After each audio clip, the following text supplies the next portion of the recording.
afternoon. My name is Lee Montville, and I'm with Springer Publishing, and we are excited to have you come and join us today for the Springer Publishing webinar series, the webinar called Healing Addiction with EMDR Therapy, Redefining Care for the 21st Century, led by Dr. Jamie Marich and Dr. Stephen Dansiger. We are thrilled to have you join us today and wanted to let you know that if a couple of housekeeping items. If you are interested in asking any questions of Dr. Marich and Dr. Dansiger, please put them in the Q&A section of the Zoom, not the chat. We'd appreciate that. We will ask those at the end. For anybody who's interested in knowing more about purchasing Dr. Marich and Dr. Dansiger's book, please stay tuned to the end of the webinar for information about ordering the book. And if you're interested in bulk orders of the book, you can certainly reach out to me, Lee Montville, and my information will be at the end of the webinar. In addition, we are recording this and we'll be sending you the recording of the webinar after the webinar. So please allow a couple of days for that and we will be in touch with you. So thank you again, all of you, for joining us today. We're thrilled to have such a great number of people joining us. And without further ado, here's Dr. Jamie Marich and Dr. Stephen Dansiger. Hello, everyone. Thank you, Lee, for that wonderfully warm introduction. Since we're recording this in October, which is Halloween month in a lot of parts of the world, I thought I'd be a little festive today. I often like to wear things on my head, especially when we're talking about such heavy things as trauma and addiction. And yeah. So that's me. I'm Jamie Marich, and by trade, I'm a professional clinical counselor, also a chemical dependency counselor, yoga teacher, expressive arts therapist, and my writing partner and collaborative partner, Stephen Dansiger, is also joining me today. So we thought we'd begin this webinar by giving you just a little bit of our backstory, so to speak, especially as it relates to the content, to the subject matter at hand today, because we will be going into discussing what EMDR therapy is, how it relates when we're addressing addiction, and really what we've learned in this last year, even more fully than we knew before. And then, as the topic title suggests, launching forward into the future of addiction care, armed with this new knowledge. So from a personal perspective, I'm an individual in long-term recovery. I have just over 19 years clean and sober. I'm also in long-term recovery from a trauma-related dissociative disorder. So these contents that we write, that we offer in the book, are very personal to me. And EMDR therapy came into my life in 2004, directly connected to my own personal recovery. I was 2 years sober, primarily following a 12-step path. I had gotten into this field through my service in humanitarian aid in post-war Bosnia-Herzegovina, the part of the world where my family's from. And even though I was mentored by an amazing sponsor, counselor there, who helped me really find my recovery and find my sobriety, she also rightly identified that I had a lot of trauma issues going on with me. So I did come back to the US, really at her prompting, to do a graduate degree in counseling, but I felt myself being severely triggered by the way I saw the system treating traumatized people, not necessarily being triggered by the traumatized people themselves. So I had a graduate professor recommend an EMDR therapist to me because it was known I would need more therapy of some kind if I was going to last in this field. But I also felt like I had a head full of 12-step knowledge and other cognitive type therapies, so I needed something different. EMDR was that something different, and at the risk of sounding like a very trite commercial, one summer of EMDR therapy as a person, 2 years in recovery and sobriety, completely transformed my life. There's this phenomenon we often talk about, and I think it's one Steve and I both relate to in a lot of our stories, in both of our stories, is that you can be sober and want to stay sober, but still feel like you want to die because of the overwhelm of the mental health symptoms. And it was really EMDR therapy that helped finally alleviate those, finally helped me address a lot of my dissociation and how to live fully as a person who has that kind of mind. So I got trained in EMDR pretty quickly into my clinical career. I did my doctoral dissertation on it in 2008, 2009. I began teaching it at some point. Since 2015, I've been a basic trainer in EMDR therapy. I own a company called the Institute for Creative Mindfulness, and Steve is one of our senior faculty members, and we've collaborated on very, very many things. And so as we go into the content of the presentation, I'll explain to you a little bit more of my feelings and our feelings about the interplay between more traditional methods like 12-step and EMDR therapy. But for now, I'll just leave it at that and turn it over to Steve. Thanks, Jamie, and welcome everyone. So glad you chose to spend an hour with us on the subject, because this subject is so, as Jamie said, it's so personal, and at the same time, just it is my professional life. And so the fact that maybe something that we say today is going to be helpful is kind of why I wake up in the morning. So my road, a little different and some similar.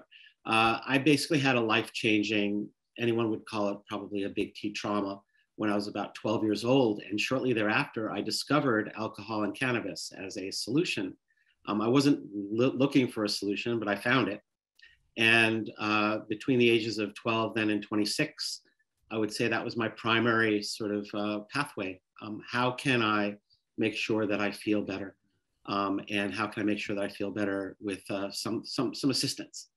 And at the same time, I also discovered bilateral stimulation in the form of, I was a punk rock drummer. So my trade before I arrived as a therapist, first as an educator and then a therapist. I became a punk rock drummer. I toured, I recorded, and the end of my career helped me to get to the beginning of my sobriety. And so I've been in 32 years of recovery now. And that pathway opened up new ideas about what I might do with my life. And I ended up a high school English teacher. And after being a high school English teacher for a while, I was in a neighborhood teaching where there was civil unrest. And I was drawn into the work of the people who came in to help us to deal with that trauma. And I then became a diversity, equity, inclusion, and justice trainer for the next 15 or so years, where I did a lot of direct training and also training of trainers. The important thing here for me is that introduced me to a whole new level of, starting with the trauma of systemic oppression and racism and all the other isms, which I already knew about. But then I was face to face with all these folks who were bringing those issues to the fore. And also just all the other stuff that happens to folks. And so when I moved to LA from New York in 2002, I arrived and a friend of mine was working in an intensive outpatient here in LA. And she said, "Do you want to run a group?" I said, "I'm not a therapist." She said, "That's okay, I need an educator." And so I started doing life skills and anger management groups. And I realized I loved the work. And so I went back to school and got the master's and the doctorate. One of the first things that I got in my training was EMDR training. And I'm so grateful. So I came to this through being trained rather than getting the EMDR therapy. And when I got trained, I was told by my trainer, Andrew Leeds, that this is a complete psychotherapy and that I can use it for most anything, and that the standard protocol would take me most of the places that I needed to go. The other thing he told me was that there's a mindfulness aspect to this. And I didn't get to that part of the story. When I was about 4 months in recovery, I was brought to a Zen monastery for a 12-step retreat. And I've never stopped sitting in that way. So I've been sitting for 30 years and teaching for over 25 years. And so that is the tarmac where Jamie and I met, was the intersection of EMDR and mindfulness. And we've been looking at that and through that ever since. And then since 2005, when I got trained, I've been working in treatment centers on and off. And so over time, developed the sense that mindfulness and EMDR therapy can provide the center lane for the treatment of addiction. And Jamie and I have been on that road together. And so here we are with the book and with more to come in terms of practice and research, really, too. So. And even though we're here to really give you some insight into our new book with Springer Publishing, Healing Addiction with EMDR Therapy. We'd be remiss if we didn't mention our first Springer book, which is EMDR Therapy and Mindfulness for Trauma-Focused Care, because I had the good fortune through my EMDR experience of really getting into more of the Eastern approaches to meditation, Buddhist mindfulness, yoga, and we'll be speaking here in a slide or two about just how much of that is really contained in EMDR therapy, more than is really covered in a lot of basic trainings. So let's get really rolling here with the content following our introduction. So just to give you an idea of the ground we'll be covering, there's obviously only so much we can do in an hour today. But we'll do our best to at least give you some appetizers of what is covered in the book and really throughout our work.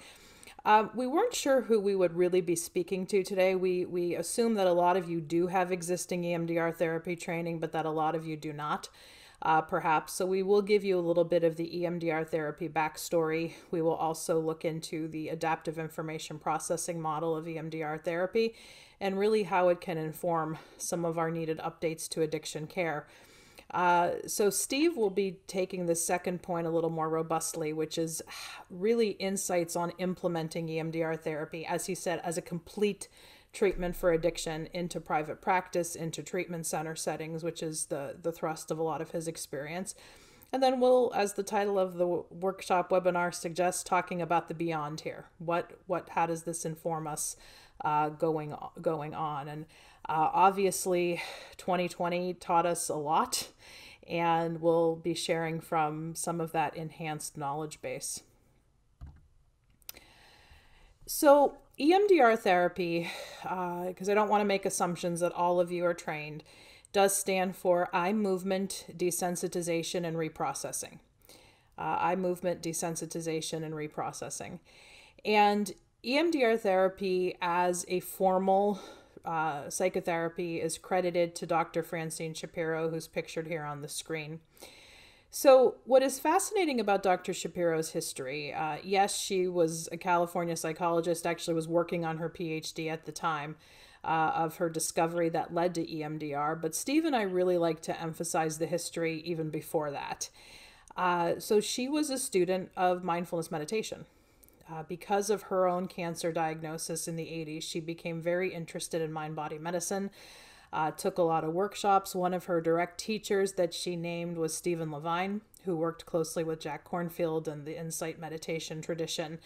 So as Shapiro has even said in interviews, yes, she took this walk in the park that led to this eye movement discovery she made that would turn into EMDR therapy, but that was really done in the crucible of her already being a pretty curious observer of the world, about her body-mind interactions. And that really is what we believe so much of her mindfulness practice would have taught her how to do, knowing who she studied with. So how she explains the formal founding of EMDR is this walk in the park she took in 1987. Which, as she would explain, her eyes started moving back and forth rapidly and diagonally while she had some spontaneous disturbing thoughts and images come up. And then when she engaged those eye movements for an extended period of time, deliberately tracking them back and forth using the assistance of some light on trees and on the water, etc., she noticed that the charged thoughts she had just lost their validity. So as she has said in interviews, it wasn't an immediate eureka experience, like, ooh, I found the next great thing. But like any good meditator, she had an experience of, isn't this interesting? I wonder what would happen if we cultivated this further. So she gathered a group of her friends together who were clinicians. She experimented with the method, using her fingers back and forth to track eye movements or to provide something with which they can track eye movements. This is why EMDR has sometimes been pejoratively referred to as the finger wagging therapy, but it ended up developing into something much more than just move your eyes. She developed a protocol that was properly researched for ensuring a reasonable level of safety, and then going into activation of old memories. And her initial hypothesis was that she had tapped into some type of REM sleep state, but in an awakened state, although now the neuro research has shown there's probably a little bit more going on than that in terms of alternating the hemispheric activity left to right really does create a lot of shifts in how memories are stored in the brain. And that can happen with eye movements, but it can also happen with other bilateral processes like alternating taps, alternating tones, using earphones. And I've often commented, especially as a movement practitioner as well, I don't think in the EMDR founder's story, we talk enough about the fact that she was taking a walk in the park. That so much of this emphasis was put on the eyes. But walking is also a bilateral activity. So in 1989 is when EMD, eye movement desensitization, debuted. It debuted in the Journal of Traumatic Stress Studies at the level of a randomized controlled study, which is pretty rare for a therapy to debut with that robust of a study. And as you can imagine, some of you know the story, some of you may not. When anything new that is so seemingly weird comes out onto the public forum here in psychology, a lot of people panned it right away and put it down as either junk science, too good to be true. But EMDR really did catch the attention of a lot of influential people right away who knew that when it comes to treating traumatic stress, just talking about what happened to you is not sufficient. And bear in mind, this was only within the first decade of the PTSD diagnosis formally being codified in the DSM, that there was not a lot that had been researched specifically on treatments for PTSD. So in 1990 is when she made the switch. It was actually 89 going into 90 is when she made the switch to EMDR, adding the R for reprocessing, because a couple things happened. One is when they started working with other forms of bilateral dual attention stimulus, because as the story goes, a blind person came along. He was not able to easily track the eye movements, so that's when they developed the head tones and the tapping as an alternative. And she also discovered that EMDR was more than just a simple desensitization technique. That the R for reprocessing, and she's the one that coined that term because the word processing had been in use in the field, but her thought was things never got processed or digested at the time of the traumatic experience. So they needed to be redigested or reprocessed. And she found that people were actually having radical market shifts in what they believed about themselves and the world as a result of this treatment. That it was not just, okay, it's intense at a level of a 10, the image, and now it's a 0. But also making shifts in, wow, I'm worthy. It wasn't my fault. I can trust myself. And really having a sense of positive cognition and self-efficacy installed in one's inner world as well. So EMDR therapy, and this surprises a lot of people outside of our community, is one of the most researched treatments for PTSD in terms of number of research, in terms of quality of research and approvals that it has gotten. For instance, the World Health Organization, among many bodies that are too numerous to mention in this short of a presentation, but the World Health Organization lists EMDR therapy and CBT, for instance, as their two most preferred therapies for the treatment of PTSD. And Shapiro herself was an adamant promoter of, we have to research this thing, because she knew how much it was being laughed at because of how different it sounded. And here we are sitting all these years later benefiting from the fact that EMDR is a lot more mainstream now than it was in the early days. And even though Steve and I are pretty artistic in how we teach and implement EMDR, we do give a lot of credit to those who have really shown its power here through research. So piggybacking off Steve's point about EMDR as a complete form of psychotherapy, in 2014, and Shapiro passed away in 2019, so this was before her death, she issued a request to members of the EMDR community asking that we officially start referring to EMDR as EMDR therapy, not just EMDR, because her logic is we call CBT cognitive behavioral therapy, DBT dialectical behavior therapy. And because EMDR has a method, an 8-phase protocol that trainees learn, EMDR has a model, this adaptive information processing model, which essentially posits, we don't have time to review all of it, that all human distress and psychopathology, if it is at that level in one way or another, relates to trauma. Whether trauma caused it, trauma exacerbated it, and that trauma just can create distortions in how memories are linked in the brain. And until those are shifted to something more adaptive, they can continue to cause distress and disturbance. And the only other point I'll make, and then I'll turn it over to Steve for some commentary on this slide, we feel it is important to honor the indigenous roots as well of EMDR therapy. As Steve mentioned, his exposure to bilateral stimulation as a child was through drumming.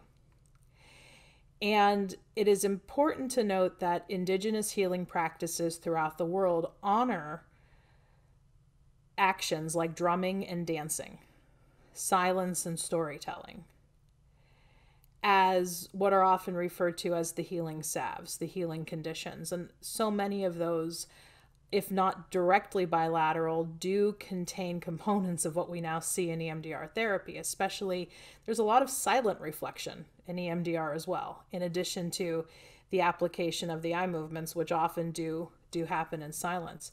So as I teach in a lot of my work now, on one hand, especially as we're more conscious of what is happening, those of us who have privilege really have a duty to speak up about that. Shapiro didn't invent anything new. That a lot of these bilateral components of healing have been there all along. We can give her honor and credit for codifying it in a way that is accessible in an office and more widely accepted here by Western psychotherapy. And in the both and that really typifies a lot of how Steve and I teach, we do feel it's important to honor her, but to also honor the fact that none of this really happened in a vacuum. So Steve, anything more you want to say on that?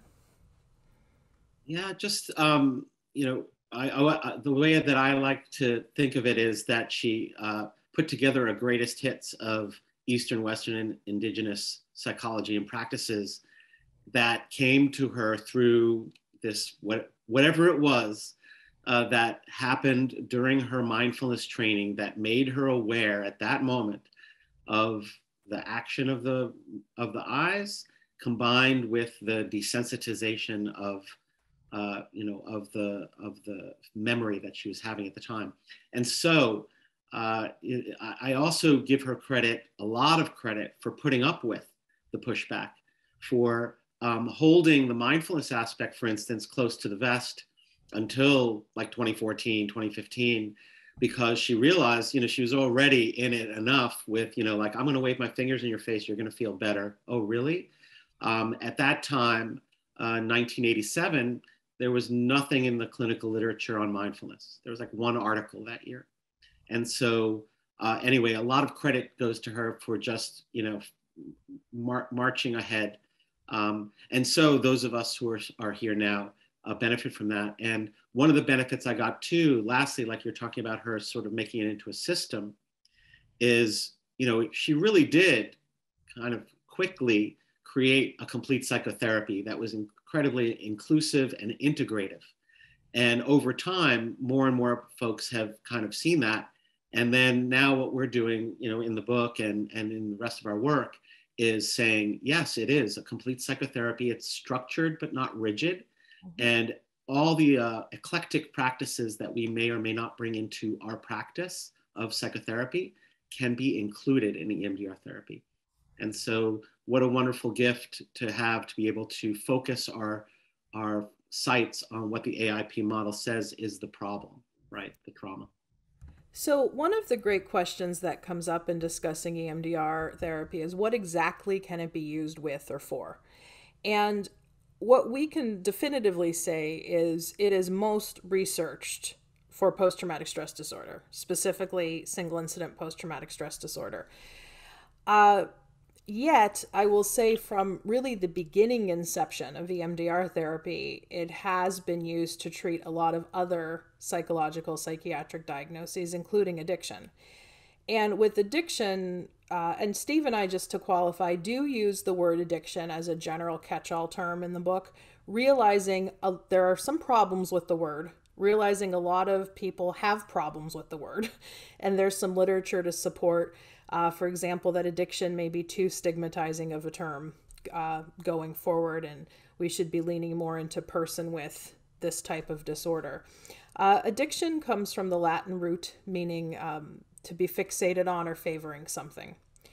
And for reasons we explain further in the book, we still use it as a very general term, which may or may not refer to a specific diagnosis of a substance use disorder or another behavioral or process addiction. So I just wanted to state that we still find utility in that term.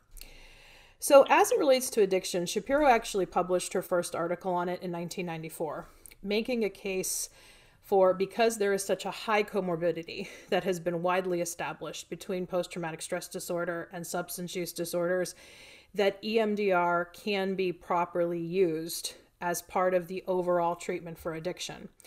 And she wrote this in her 1997 kind of popular book on EMDR therapy that was later updated in 2016.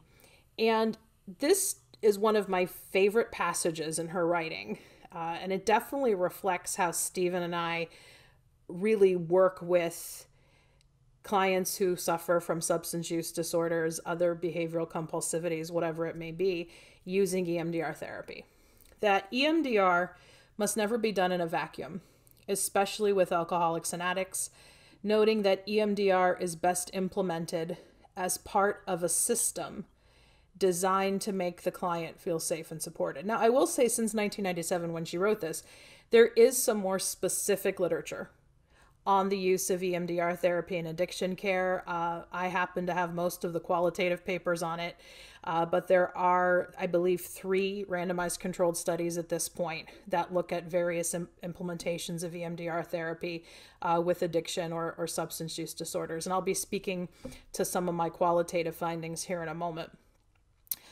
But I always like this idea that, yes, EMDR therapy, because it is a complete system of psychotherapy, can most certainly be used with addiction, but it's not just the kind of hardcore technique of EMDR, especially EMDR phases 3 through 6, which we'd consider the trauma reprocessing phases that are going to do it. It's not any one of the many vast specialty protocols that have been developed since the inception of her standard protocol that's going to do it. And sometimes with clinicians in the EMDR community, I tend to encounter a lot of quick fix thinking, which, let's face it, that's part of the problem of addiction and behavioral compulsivity. Well, let's just bring something in quickly and it's going to clear the addiction up, clear the trauma up. Although I am glad that there is wider awareness now that unhealed trauma can be a causal and exacerbating factor in the development of addiction, I do get concerned when a lot of clinicians come in and are like, well, just do the EMDR and they'll be fine. And the reality is, when you're working with clients who struggle with addiction disorders, other related disorders, you are going to need, especially if they're living out in the community and not in any kind of inpatient or retreat setting, some kind of system for managing craving, working with affect intensity, working with lifestyle change, which can include traditional 12-step methods. It can include practices like DBT, which can help people manage distress tolerance. We even have an open mind now that it may include medication-assisted therapy for some clients. That the overall recovery, and what Shapiro says here as, not in a vacuum, but looking at the whole context, must also be implemented. And we've consistently found that it's therapists, EMDR therapists, who have some understanding of addiction in general that seem to do the best job here with implementing this. So I can shed some further light on what I mean by not in a vacuum, and then I'll have Steve comment here and take over. So in 2008, I had the privilege of really getting in depth at a treatment center here in the state of Ohio. This, again, was my doctoral research.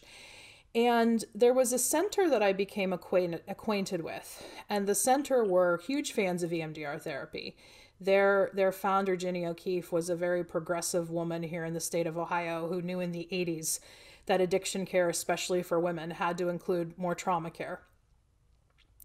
And when I met her at a conference, she just said, since we started doing EMDR at our setting, recidivism has been reduced by, I think it was something like 80 to 90%. It was just some astronomical number that she really credited to them being able to bring in EMDR.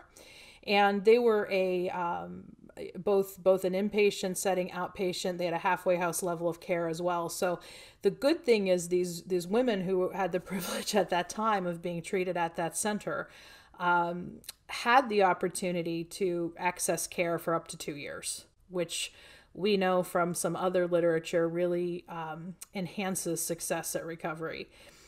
So I wanted to know how. Like, we had pretty well established, or they had established, that EMDR made a difference at their facility, but my qualitative question was, how was the EMDR being implemented to levels that really created such success? And I had the privilege of really doing in-depth interviews with 10 women, all of whom had EMDR therapy at different stages of their recovery journey. For instance, one woman had to have EMDR reprocessing 1 week into her stay at the facility because she wouldn't have stayed otherwise. She didn't believe she was deserving to be there. And so they really had to get in there right away with EMDR, whereas another participant didn't have it until 2 years sober, completely sober. So the four main themes that emerged, this was a phenomenological inquiry. The data was analyzed. I can't get into all the details about that in the shortness of our presentation, but I can share with you the 4 key findings of what the participants found to be successful factors. And this, to me, really illuminates the question, what does it mean for EMDR therapy not to be done in a vacuum? Or I should say illuminates an answer to that question.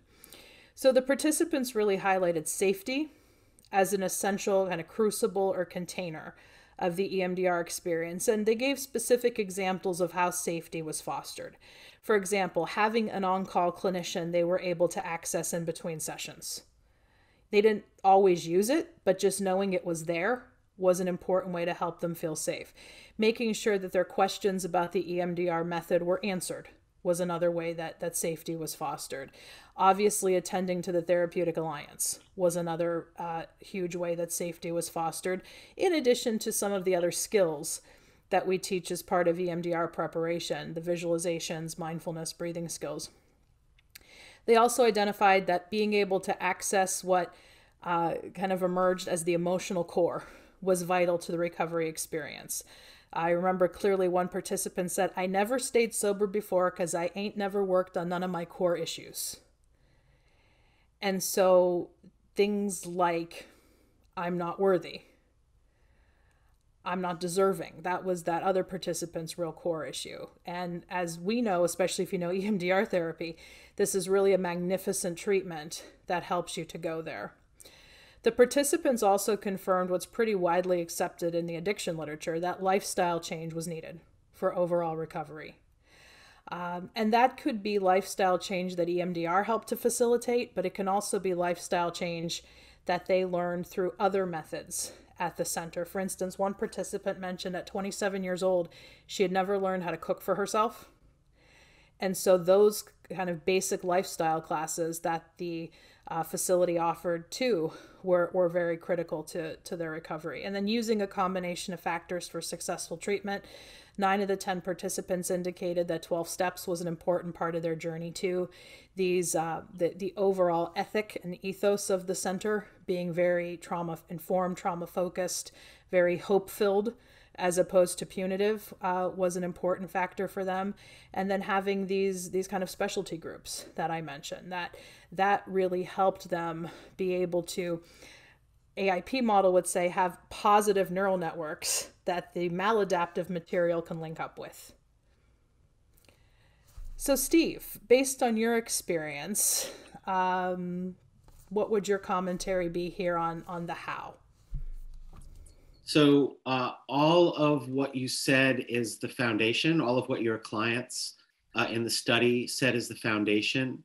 And then what can we do to take that foundation and scaffold it in such a way that we can be very active in our treatment planning, which is the beauty, again, of EMDR therapy and the AIP model.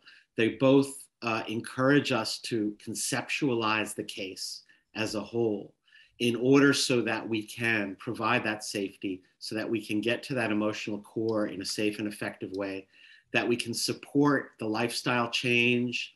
When you talk about the group, the cooking group, I mean, that is such a beautiful representation of how treatment provides resourcing, right?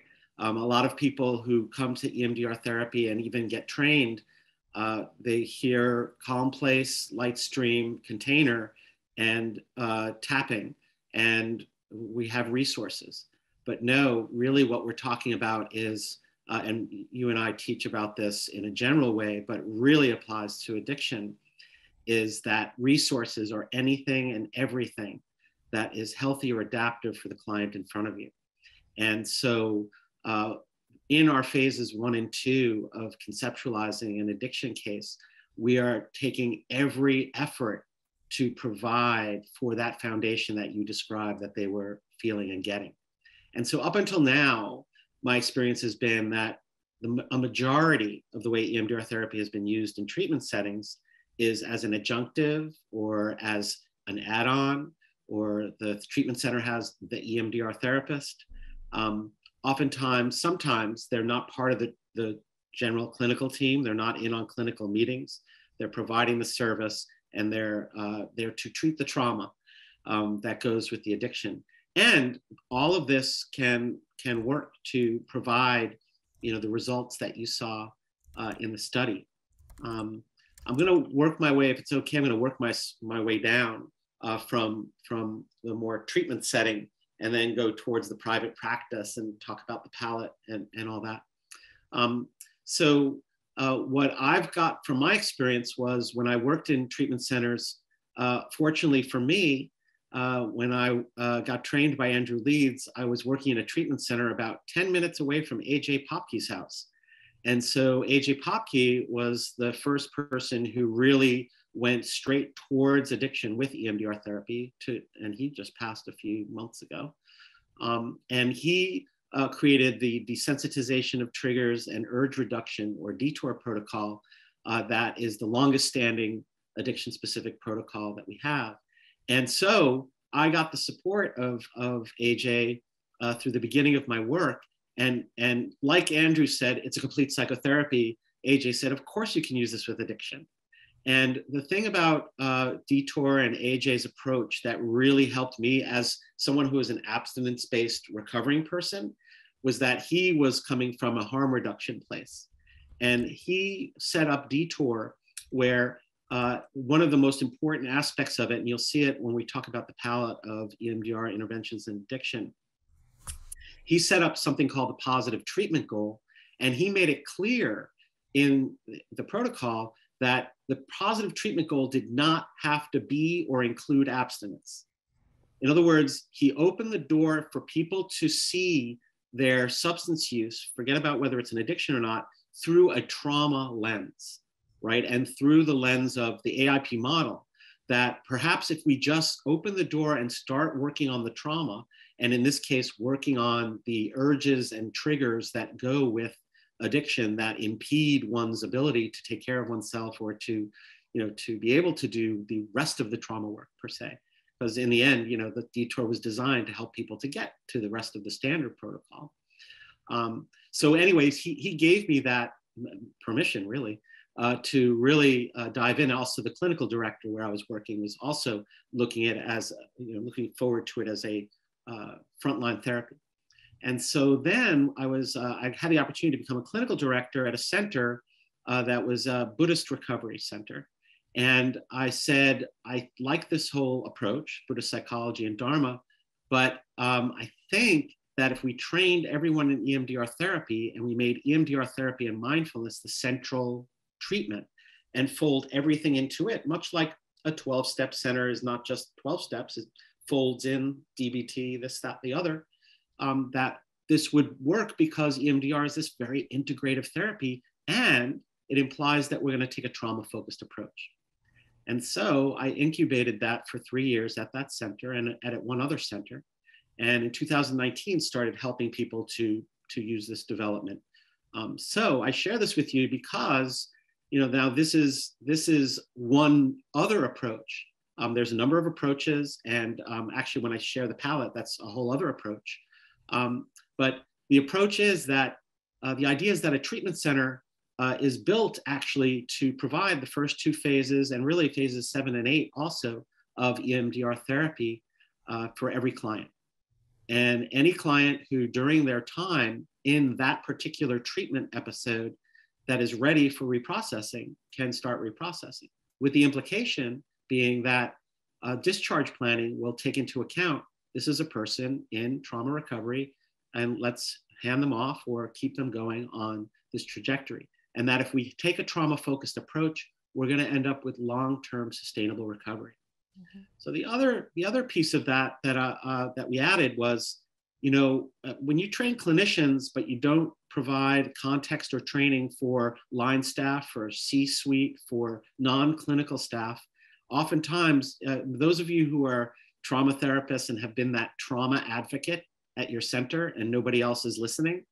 So we provide training in trauma-focused care that's appropriate to the different job descriptions.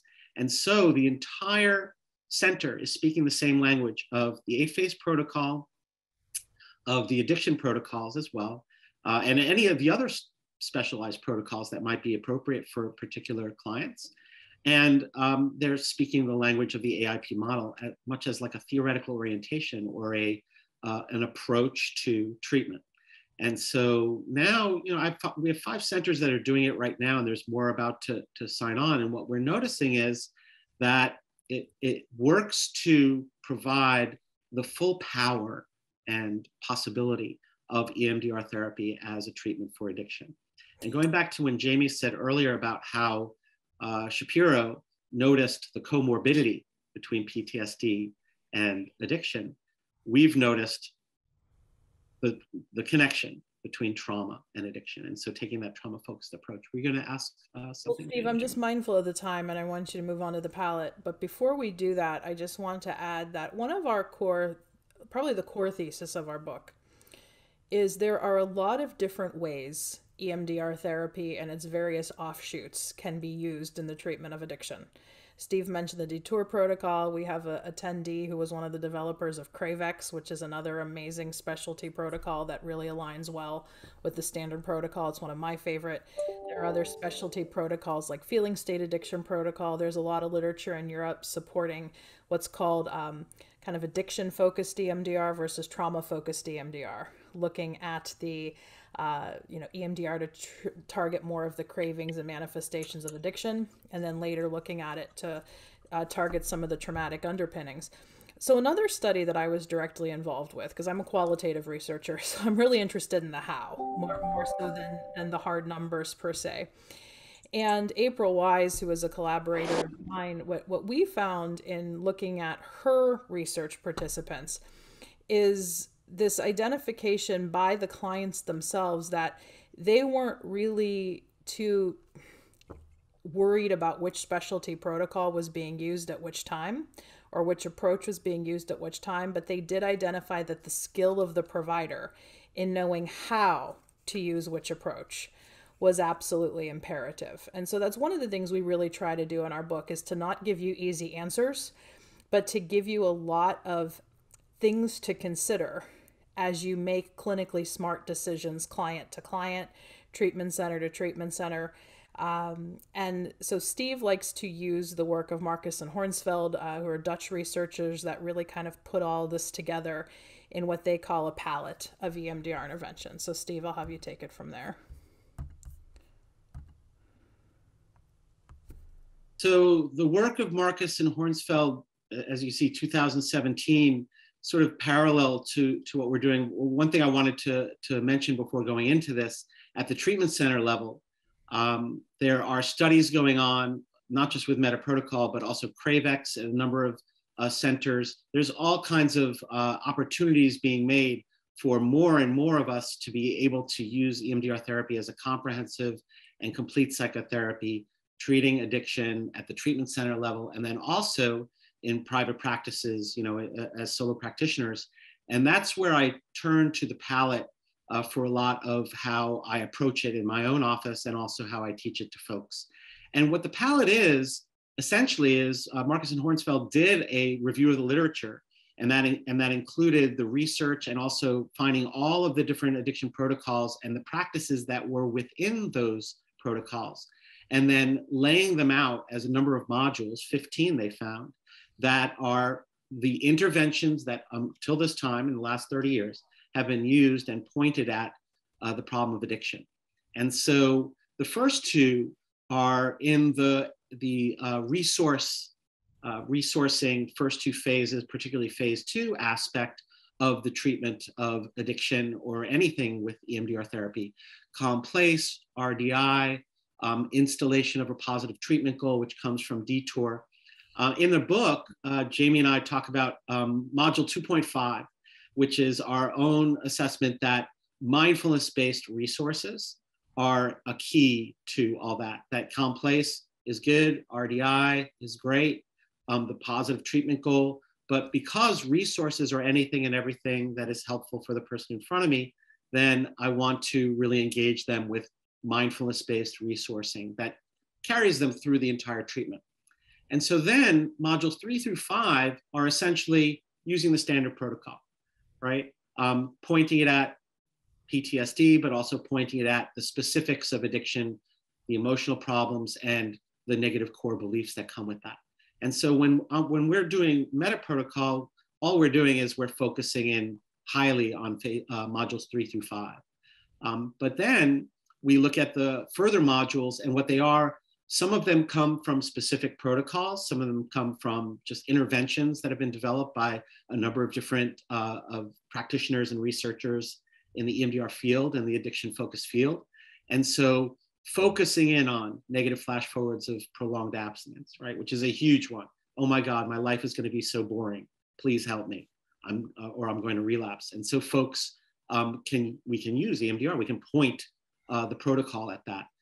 Same with flash forward of relapse, memories of craving.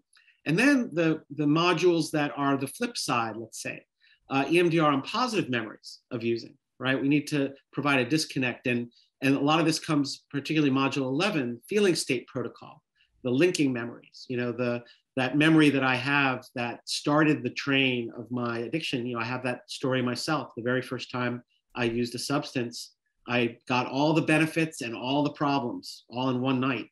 And I rode that all the benefits thing for the next, 14 years. And so that the feeling state protocol is very intuitive on that and can be placed in treatment as one of the interventions that we're going to be using during our treatment. And so then the other positive aspects, the positive flash forwards of behavior, of just engaging in behaviors rather than the actual substance. Then at the end, of course, we're going into future templates. We're working on dealing with any triggers that are left over. We're working on continuing to flash forward to our desired treatment goal. So the key, I think, and I think you'll find it in the book, Jamie and I take the position that modules 3 through 5 are the center of what we're doing, and that the standard protocol sort of drives the train. One quick example before we start to wrap up, one quick example I can give you is that oftentimes I'll have a client and they'll say, the urges are too much, the triggers are too much, I cannot do another one of those reprocessing sessions about the thing we've been working on. Okay, would you like to do Detour? Would you like to look? We can continue to use EMDR therapy to treat the issue. We don't have to say or hear something like, can we just talk? And here's the thing. Sometimes someone will say, can we just talk? And I'll say, of course we can. And that becomes some combination of resourcing, some more history taking, reevaluation, reevaluation, phases 1, 2, 8. And the obvious but maybe not so obvious connection I want to make here, as the expressive arts therapist, as is Steve now, I feel we have to point this out, that what palette means in the English language is all of these different modules represent like a dab of color on a plate that can be used to create a work of art. So for those of you who are more systematized and want a more specific curriculum to follow, you know, I think these can be done in general order, but we really argue that the gifted EMDR clinician is able to mix and match based on the needs of their client who's in front of them or what's going on in a treatment milieu. So because we've prattled on quite a bit, Lee, I think it's good now to maybe shift to questions, especially if we have some questions about kind of what all of this means for the future. Because, I mean, clearly in 2020, we had to make the shift to telehealth. And Steve and I are both advocates that EMDR can be done just as well over telehealth.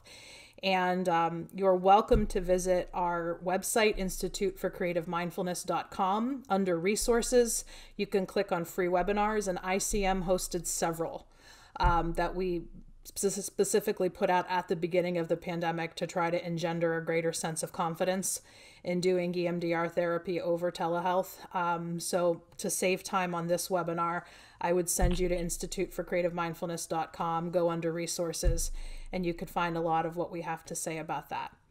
So Lee, what do you got for us? Sure. Well, Jamie, the first thing, you brought up a great point because Sarah, the first question was EMDR in the age of Zoom, how to continue during the pandemic. So if either of you want to add some more to that, that I think would be great. I mean, I would just say a lot of the barriers that we've seen about clinicians not wanting to do EMDR therapy over Zoom are really potentially just some fear-based about working with the technology. And I would encourage you to check out one of the free webinars, one of the many bits of resources that are available out there for you to see. I've done a lot of online demos that are now available publicly because Steve and I both feel, I remember at the beginning of the pandemic, Steve showed us a keep calm and do EMDR. Steve, anything more you want to say about your experiences doing EMDR online? Because I have loved it. Yeah, just like everyone else, well, not everyone else, because there were many people I found out already doing a lot of EMDR for telehealth. And so I had to make the transition myself. And I'm like, I wonder what the challenges are. And that's why I came up with that keep calm and do EMDR, because there are, of course, some adjustments that we needed to make. But I still remember early on, I saw, Robin Shapiro had a blog, and someone asked her, how do you do the eye movements on camera? And she said, like that, this is what I do, and it works. And I've been doing it for ages. And so, so whatever any fears around technology or any fears about safety, of course. So what we do is we take that into account the same way we would with in person, different clients with different issues around making sure things are safe, effective, and otherwise. But yeah, none of my current clients are asking me to go back in the office right now. Mm-hmm. So somebody asked to restate the website again. It's instituteforcreativemindfulness.com. instituteforcreativemindfulness.com, and then click on the tab for resources, and you'll be led to our free webinar content about doing EMDR therapy online. I also noticed a comment go by, surely there are some disadvantages to doing EMDR online. I mean, I think there could be if a person is not optimally comfortable working online, but I've honestly noticed more advantages to doing EMDR therapy online. It's kind of extending the scope of what we're talking about today, other than visit our webinar content. We also did a webinar, EMDR therapy online, 1 year later, that we did a year after the pandemic started, to discuss some of these advantages and disadvantages. Jamie and Steve, I wanted to just add that to everybody who's asked in the chat and in the Q&A, we will be sending out the recording for this, so people will have that. Great. And we can also, I'll work with my colleagues here to make sure that we include a link to your website as well. Mm-hmm. Amy asked, how can she get certified in EMDR? And then she also asked, how can she join for future trainings? Obviously, she can go to your website for that. But Yeah, how, if you're specifically interested in training with us, one of us, I would say go again to www.instituteforcreativemindfulness.com. But I also want to plug emdria.org. That's www.emdria.org. There you can look at all of the requirements for full certification from Emdria, and other training providers are listed there as well. cool. Natalie works in a jail and sees a lot of inmates with addiction and substance abuse history, and was wondering, can EMDR be done in a jail setting effectively? Is there any research you can point her towards? Specific research, yes. Richie and Clayton, Ricci and Clayton.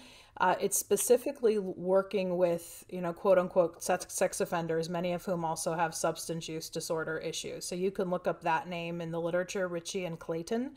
I will say within our core team of lived experience, we have a former ICM team member who did quite a bit of EMDR in a county jail setting. So again, it can be done if a lot of the proper safeguards are in place.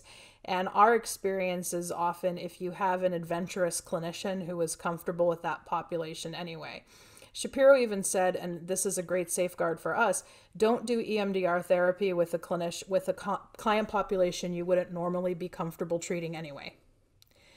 And so if you feel good about just working with the individuals in question, and you're smart about how you apply the EMDR therapy, it certainly can be done.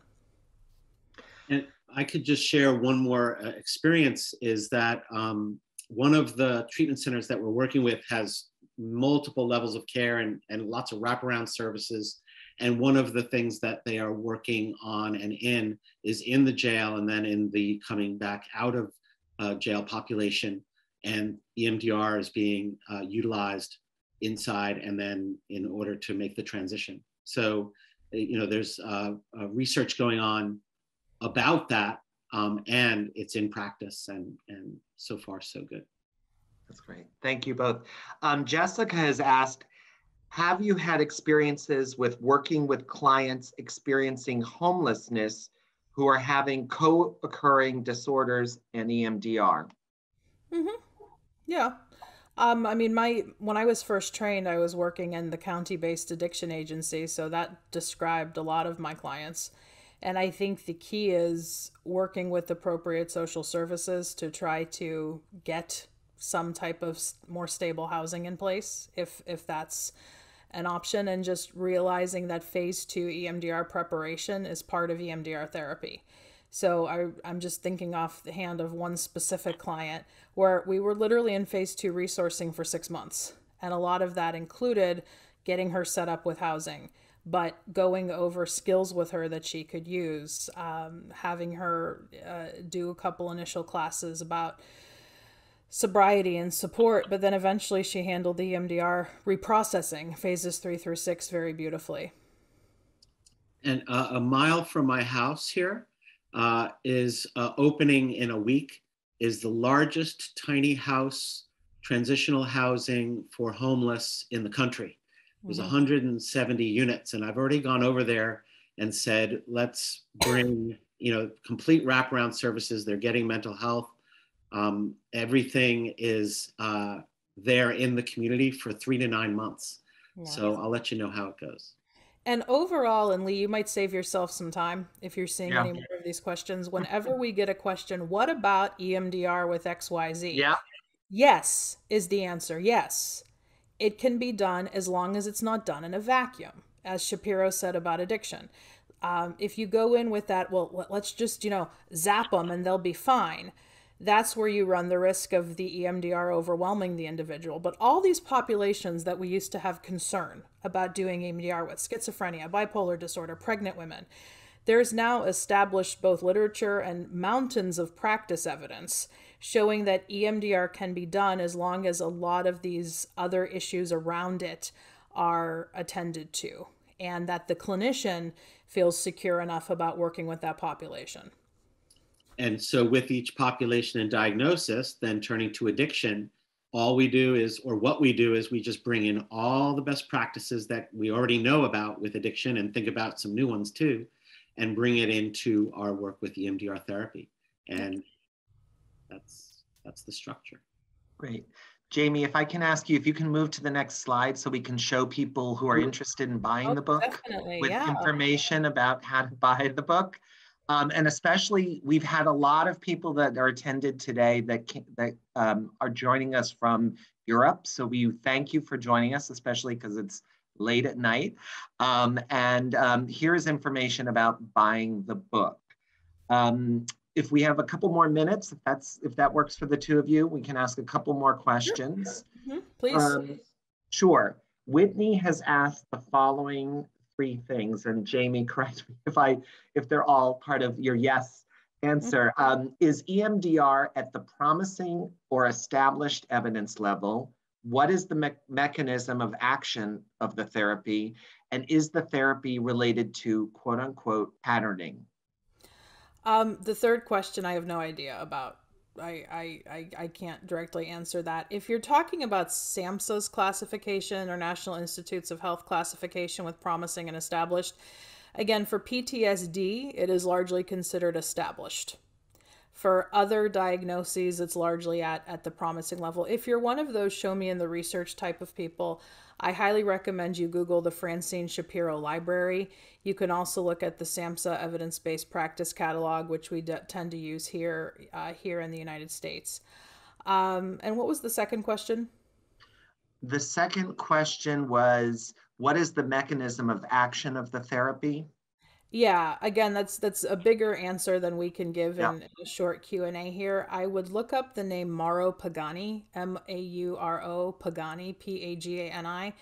And you can also do a YouTube search, Jamie Marich, explaining DAS to a client. So my name, and then explaining DAS to a client.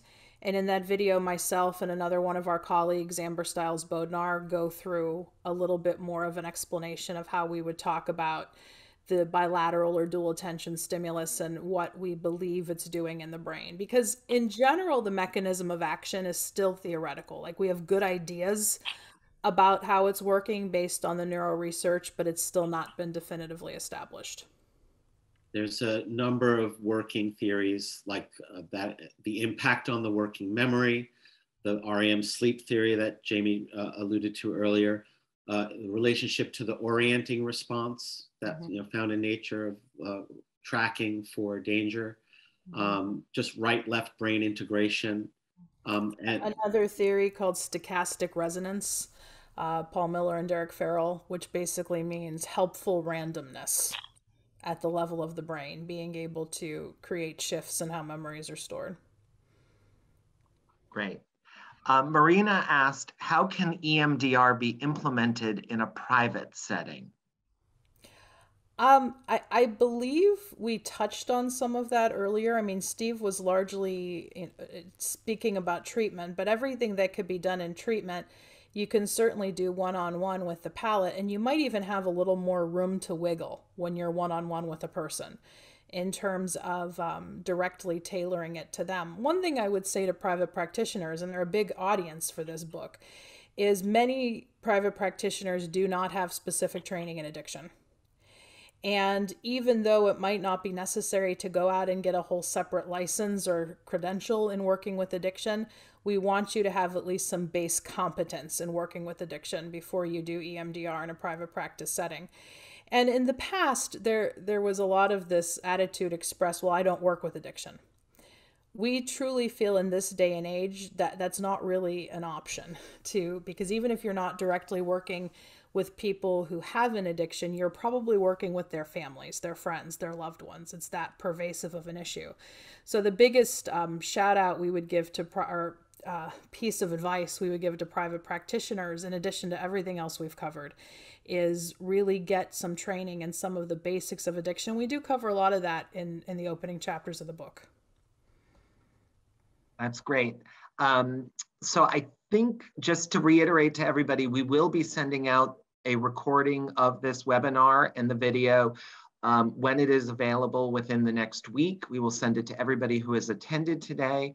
Again, we have the information on this slide for the discount that we're offering for the book, if you're interested in ordering copies of that. And Jamie, if you can move to the last slide, that will give my contact information for anybody who's interested in bulk orders of books or has any other questions about this book of Jamie and Steve's or their other book, and or any of the other Springer Publishing EMDR titles. We actually publish Andrew Leeds as well. I know that Steve mentioned him before. And so I think that's it today, and we're thrilled again. Thank you again, Jamie and Steve, for your presentation today, and we're thrilled that everybody has joined us. And any closing words, Jamie and Steve, before we finish? Thank you so much to Springer for your support with this work and our previous one, and thank you for the opportunity to offer this teaching today. And thank you everyone for coming, and my best to you in your efforts to heal. Thank you, and have a wonderful rest of the day. Bye, everyone.